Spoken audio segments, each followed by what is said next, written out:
ಬಂದಿದೆ ಬಂದಿದೆ ಹಿರಿಯರ ವಾಣಿ, ಹಿರಿಯರೇ ಇತರ ರಾಜ ರಾಣಿ. ಹತ್ತೋಣ ನಾವು ಅವರ ನೆನಪಿನ ದೋಣಿ, ಕೇಳುತ್ತಾ ಖುಷಿ ಪಡೋಣ ಹಿರಿಯರ ವಾಣಿ. ಕೇಳ್ತಾನೆ ಖುಷಿ ಪಡೋಣ ಹಿರಿಯರ ವಾಣಿ, ಕೇಳ್ತಾನೆ ಖುಷಿ ಪಡೋಣ ಹಿರಿಯರ ವಾಣಿ. ಇದು ಹಿರಿಯರ ಕತೆ ಹಿರಿಯರ ಜೊತೆ, ನಿಮ್ಮ ಹಿರಿಯರ ವಾಣಿಯಲ್ಲಿ. ಕೇಳ್ತಾನೆ ಇರಿ, ಖುಷಿಯಾಗಿರಿ. Hello listeners, this is your RJ Chandana and I welcome you all to Anubhav, a joint project of National Institute of Social Defence, Ministry of Social Justice and Empowerment, Government of India and Media for Community Foundation, implemented by Nightingales Medical Trust. Project conceived by Dr. R. Sridhar, Project Investigator Alok Verma, Coordinators Pooja Murada, Sai Sudha, Kaushalya. Government of India has initiated an elder line toll-free number 14567. Elders or anyone on behalf of elders can call between morning 8 a.m. to 8 p.m. for any questions, queries and support to elderly. Past. It's just a 4-letter word that carries lots of good and bad memories. The past cannot be corrected. The past cannot be forgotten. Today, Mrs. Lalita Rao, who is going to unwind her past with us. Lalita ma'am, we are eager to hear from you. Over to you.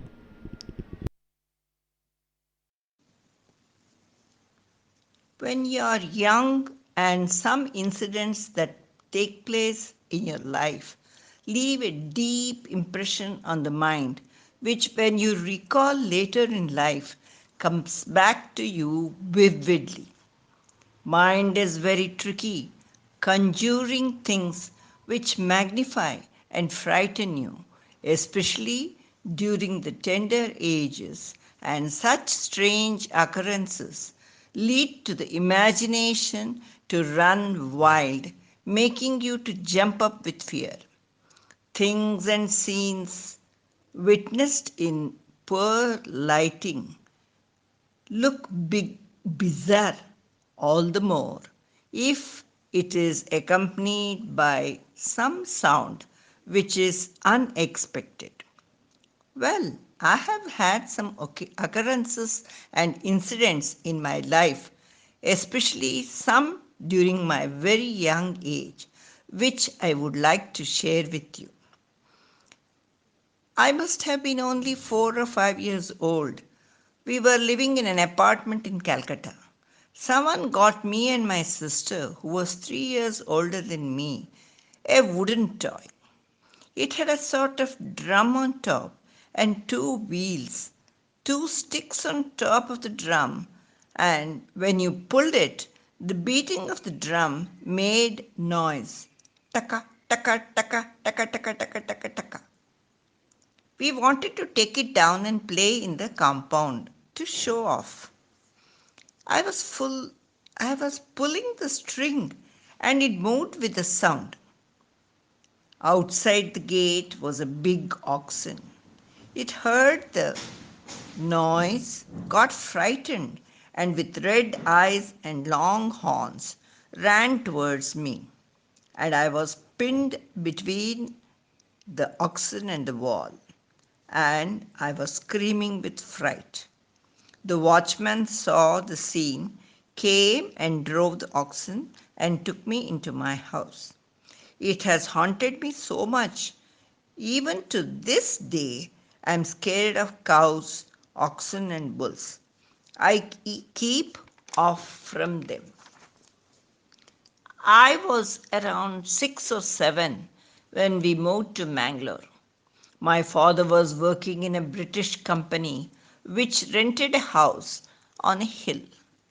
It was a palatial bungalow. The walls were all painted beautifully with oil paintings. The furniture were huge, antique, and heavy. There was a wooden staircase which led to the first floor.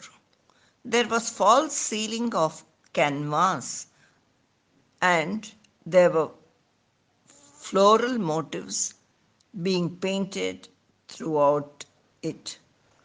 It was beautiful, of course. One night I was fast asleep and everything was dark and silent when I suddenly heard creaking noise, squeak, squeak, squeak, squeak, on the staircase, which was wooden and old. I thought, my God, some thief is coming up on the stairs. I got goose pimples on my skin. Perspiration broke out on my forehead. I tried to call my father, but my voice was stifled in my throat. No sound came out of my mouth. Somehow I mustered courage and feebly called, Daddy, Daddy, there is a thief coming up, I think. My father got up. He took a torch and went near the staircase. I gingerly followed him, holding his back. Lo, it was only a cat. It was coming up the stairs. I returned to my bed and fell asleep. Few days later, I was lazy and tired, so I refused to get up in the morning. As I lay on my bed alone, looking up at the beautiful flowers on the canvas, I noticed a hole in the canvas, and a snake was putting his head through it. I lay frozen. Suppose the snake descends on me. My God! I shrieked. Ayo! How? Snake! Snake! It is falling on me. My mother and the maid came running, hearing my screams, and when they realized my source of anxiety, they picked me up and drove away the snake. I can't forget it even today. One other day, I was walking and playing in the compound. On the path, I saw a green leaf from the coconut tree lying on the path. I just bent to pick it up. When it quickly moved, I jumped back with fear. It was not a leaf, but it was a green snake. Henceforth, I am very careful picking up anything lying on the path. Down south, there is a lot of belief in tantric culture. I had seen whole coconuts being tied round the houses of priests. They were supposed to be having spirits bound in them by these tantrics. People were found sometimes screaming, crying, beating themselves, and behaving wildly. They were supposed to be possessed by spirits, and these mantrikas would tie them up, throw water on their heads, hit them on the heads with neem leaves, uttering some mantras saying, Leave, go, you vile creature, get lost, hoo, ha, hoo. And the possessed person would scream and fall unconscious. That scene was so frightening. The god or devil also was supposed to come on humans. They would dance, predict, and even answer questions to the public. The way they danced, with the feet and legs being thrown every direction and shivering, wildly screaming and going round and round. Seeing this was such a sight of fright indeed. Once we were touring south towards Kerala when we halted in a place. In the evening, opposite the hotel, in a building with open space, they were having a cultural show. To ward off time, we all went there, sat watching some dance and songs. I was then maybe 7 or 8 years old. I wanted to go to the restroom. I asked, and someone said it was just at the back. There was a long passage. I went along it.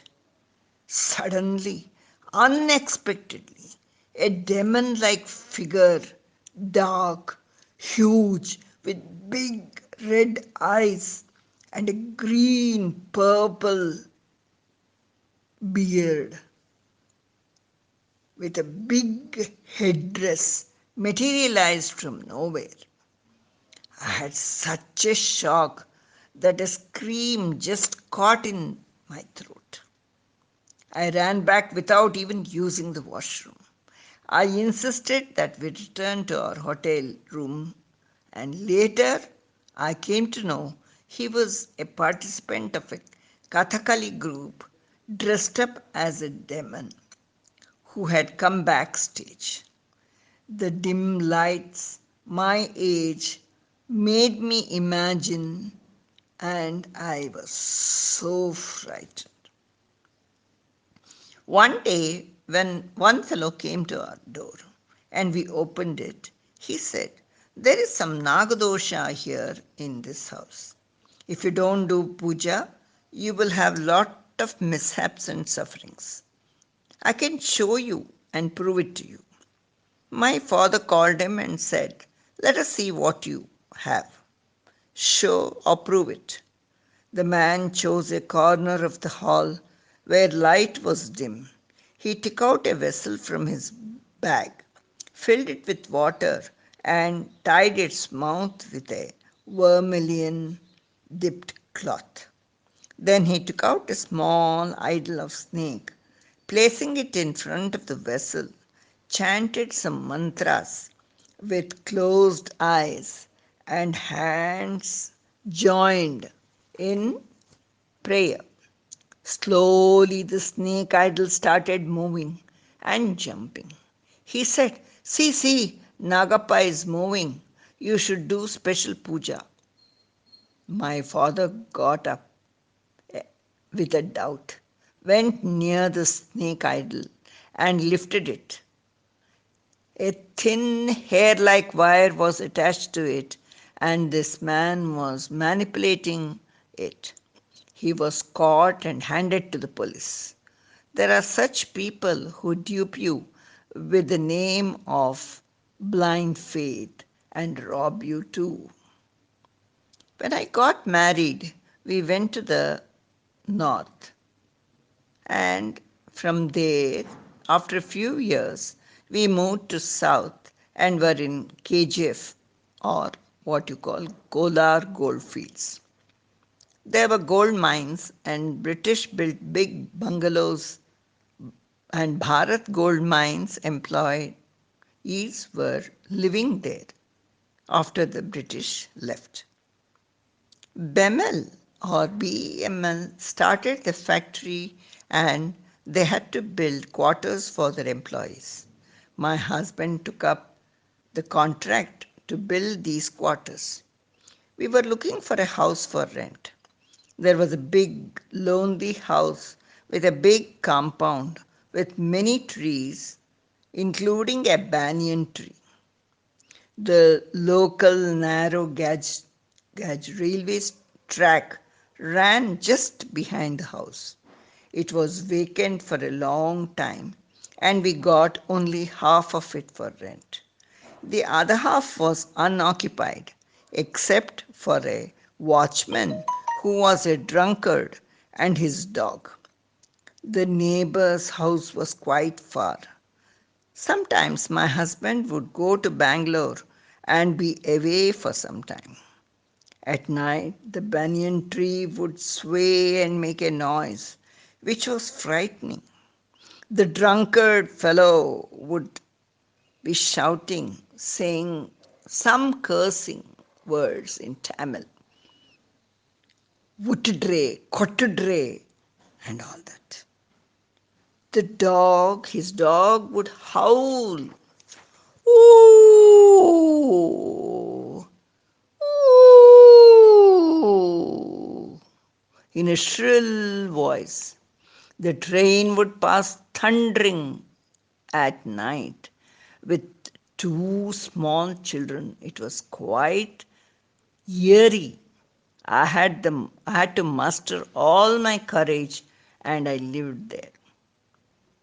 Because of the tiled roof, scorpions were common there. When I took out my clothes to wear, one or two scorpions would sometimes be found in the folds. I would throw it and shout at my maid, who would take and kill them. It was scary, to tell you the truth. One day I was standing near the gate when I saw two old ladies coming towards our house. They had a blank look on their face, hair disheveled, hands held straight to the side. They were walking dazed with a queer expression on their face. They really looked inhuman. I wondered, were they ghosts or are they humans? I got scared. I ran into the house and bolted my door. With all these things, I was always on. One day, my husband brought an old grand piano home. He said, "It is so costly, but I got it for a song. It needs only to be repaired a little and tuned." He loved music and also antics. That night, around midnight, I heard the piano go ding dong, ting tong, ding dong. I came out of my bedroom to see who was playing it. No one was to be seen. Again it went ding dong, ting tong, the keys moving up and down on its own. My heart came to my mouth. Could it be a ghost? But when we examined, we realized a rat had got into the piano, and when it ran, the keys moved, making such sounds. Enough is enough. I said I could take it no more. I made my husband sell the piano.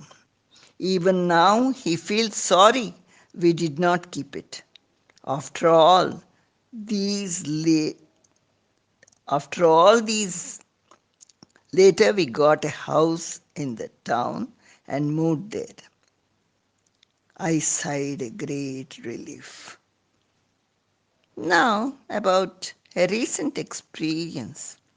Some 3 years back, in our own flat, I was busy cleaning and cutting mangoes during the season.